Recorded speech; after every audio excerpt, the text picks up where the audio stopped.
एक बार की बात है। एक हरे भरे जंगल के किनारे एक विशाल पेड़ पर मैना का घर था। मैना चंचल और खुशमिजाज पक्षी थी। वह अपनी मीठी आवाज और चुलबुले स्वभाव के लिए पूरे जंगल में मशहूर थी।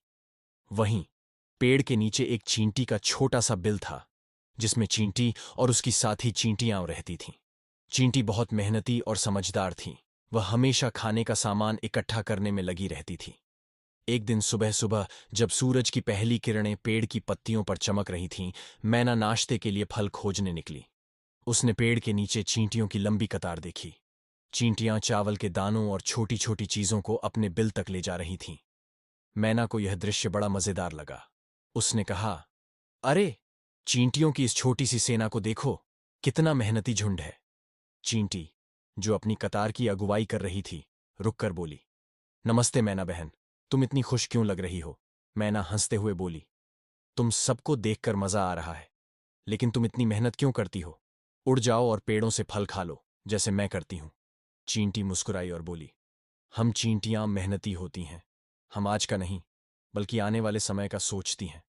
लेकिन तुम्हारी उड़ने की आजादी और मस्ती देखकर मुझे भी खुशी होती है। इस छोटी सी बातचीत के बाद मैना और चींटी की दोस्ती हो गई। एक दिन अचानक बादल घिर आए और तेज बारिश शुरू हो गई। जंगल में रहने वाले सभी जानवर अपने अपने घरों में दुबक गए, लेकिन मैना पेड़ की शाखा पर बैठी भीग रही थी। उसका घोंसला बारिश की वजह से टूट गया था और वह सहमी हुई थी। उसने इधर उधर देखा, पर कोई उसकी मदद के लिए नहीं आया। तभी चींटी ने उसे देखा। चींटी अपने बिल से बाहर निकली और मैना से बोली, मैना बहन, चिंता मत करो, हमारे पास जगह तो कम है, लेकिन तुम मेरे साथ रह सकती हो। मैना, जो ठंड से कांप रही थी, तुरंत चींटी के बिल में चली गई। हालांकि वह जगह छोटी थी, लेकिन चींटी ने उसे दिल से जगह दी।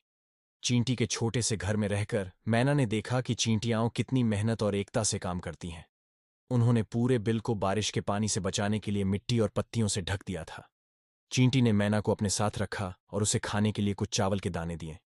मैना ने भावुक होकर कहा, चींटी बहन, तुम सच में बहुत महान हो। मैं तुम्हारा शुक्रिया कैसे अदा करूं?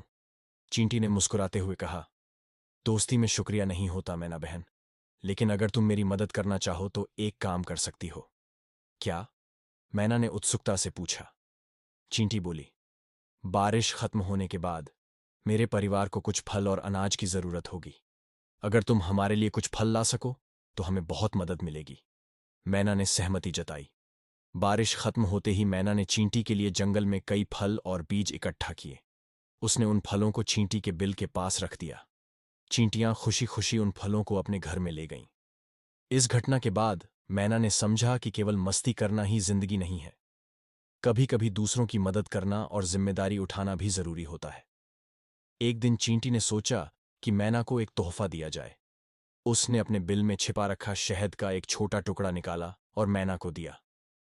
मैना ने वह शहद खाया और खुश होकर बोली, चींटी बहन, यह तो बहुत स्वादिष्ट है। तुम्हारी मेहनत का फल सचमुच मीठा होता है। दोनों हंसने लगीं और उनकी दोस्ती और गहरी हो गई। अब वे साथ में खेलतीं, बातें करतीं और एक दूसरे की मदद करतीं। इस तरह मैना और चींटी ने एक दूसरे से बहुत कुछ सीखा। मैना ने चींटी से मेहनत और धैर्य की सीख ली, तो चींटी ने मैना से खुशी और मस्ती का महत्व समझा। उनकी यह दोस्ती पूरे जंगल के लिए एक मिसाल बन गई। जंगल के जानवर अब हमेशा कहते थे, अगर मैना और चींटी जैसी दो अलग अलग स्वभाव की प्राणी दोस्त बन सकते हैं, तो हम क्यों नहीं? और इस तरह मैना और चींटी की यह अनोखी दोस्ती हमेशा के लिए अमर हो गई।